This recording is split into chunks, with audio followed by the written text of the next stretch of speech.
কিন্তু সাইন করেছে, করার পর এখনো আবার 5 দাবিতে আন্দোলনে যাচ্ছে। মানে এটার মানে কি, আপনি কিছু বুঝেন কিনা?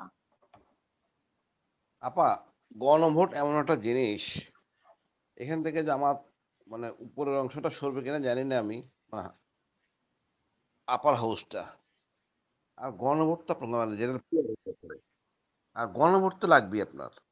এই জুলাই কার্যক্রমটাকে কার্যক্রম বাস্তবায়ন করতে গেলে তো গণভোট লাগবে। তাহলে সেই শর্ত থেকে তারা সরে এসেছে কেন? সরে এসে তারপরে সাইন করলো। এনসিপি তো সাইন যুক্ত মানে ইয়ে হলো না, আপা, সাইনই করলো না। না না, আমি যেটা মনে করি যে এনসিপিও সাইন করবে দেখবেন। ওই এই বললো না, ইয়া ভাই মোশাররফ ভাই বললেন একটু বসে চা নাস্তা খাওয়া পিঠা চাপড়ায় দিলে হয়তো এনসিপি সাইন করতো।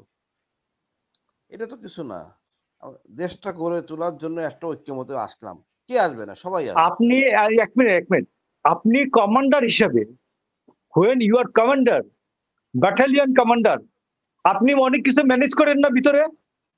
অবশ্যই ওই অবশ্যই অবশ্যই ম্যানেজ করেন বহু কিছু, তো যুদ্ধের ময়দানেও ম্যানেজ করেন আপনি। তো আপনি ওইটা বললেন না যে ওইটুকুন হয়েছে কিনা,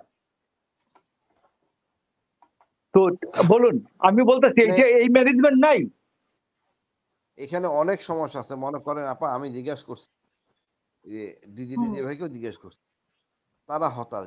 মানে আসলে ডক্টর ইউনূস জানেন না বাংলাদেশ সরকার কিভাবে চলে, কিভাবে অভ্যস্ত।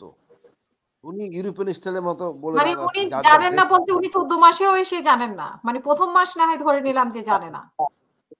আমেরিকা বা অন্যান্য দেশ বা ওয়েস্ট কান্ট্রি গুলি যেভাবে চলে, আমার দেশ তো সেভাবে চলে না। আমার দেশের কালচারটা কি, ডিজি ভাই আইসা শেখ হাসিনা বা যেই তাকে সেটা সালাম দেয়, ম্যাডাম আপনাকে দেখতে ফুরফুরা লাগতেছে, ম্যাডাম খুশি হয়ে যায়, তারপর বিরোধী দলের নেত্রীর সঙ্গে দুইটা কথা বলে দিনের কাজ শেষ। আর আমাদের গোয়েন্দা কার্যক্রমটা গড়ে উঠতে পারেনি 16 বছরে, সব কাজ করতে আমাদের কাজ করতে দেওয়া হয় নাই। সুতরাং কাজ করতে চাইও নাই আমরা, যে না কাজ না করে পয়সা পাওয়া যায় কেন করব। তোমাদেরকে সেই জায়গায় যাইতে হবে আপা, এই কালচারে প্রফেশনে ঢুকতে হবে। এখানে তো গোয়েন্দা ছিল 5 বছরের প্যাকেজ প্রোগ্রাম, 5 বছর আওয়ামী লীগের গোয়েন্দা সবাই, এটা হয়েছে 15 বছর। আপনি বুঝেন অবস্থা, কি অবস্থা দাঁড়াইছে। আবার যখন মনে করেন গভর্নমেন্ট আসে, বিএনপি আসে, তার নির্ভরযোগ্য লোকগুলি নিবে, স্বাভাবিক। এই জন্য আমি বলি আপা, গোয়েন্দাটা হবে জাতীয়, এখানে কোনো দলীয় হবে না, গোয়েন্দা হবে জাতীয়।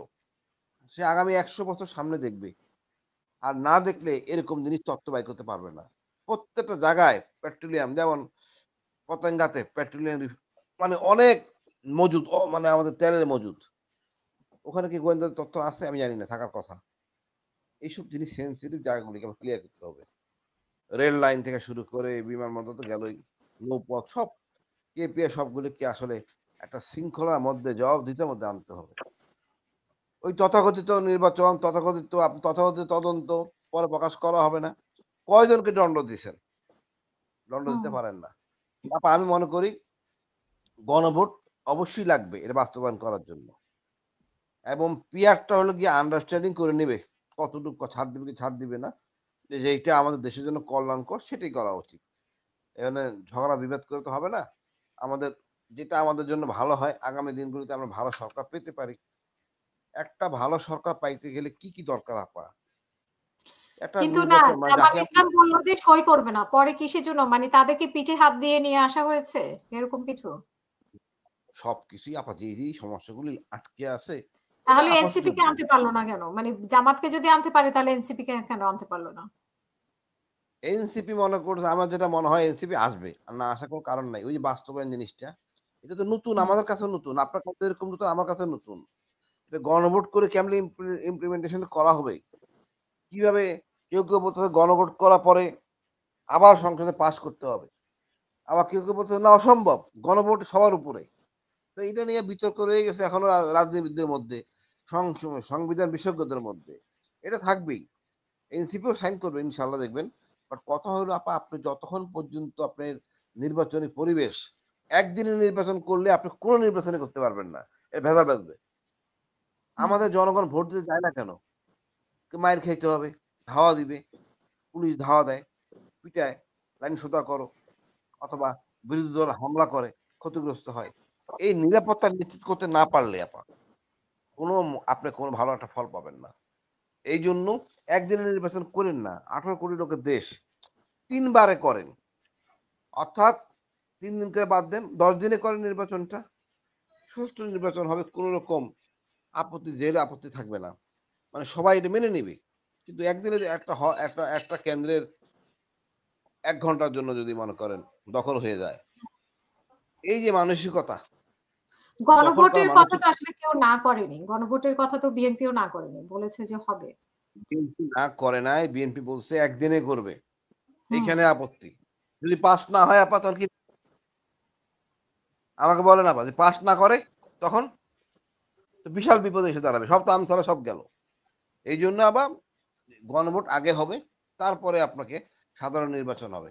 এখন সাধারণ নির্বাচনটা নিয়ে বলি আপা, একদিনে করেন না, ভুল হবে। আমাদের এমন দক্ষ পুলিশও নাই, তেমনই মানে আমাদের অত রিসোর্সও নাই। বলা হচ্ছে ক্যামেরা ট্যামেরা নাকি দেওয়া হবে না, পয়সা কম। ক্যামেরা 3 বারে করলে তো সমস্যা নেই, ক্যামেরা পাওয়া যাবে।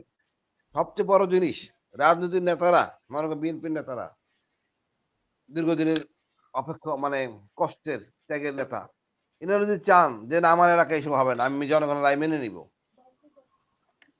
তাহলে কোনো সমস্যা নাই। সেম জামাত মাসেল দেখাবে না, শালীন আচরণ।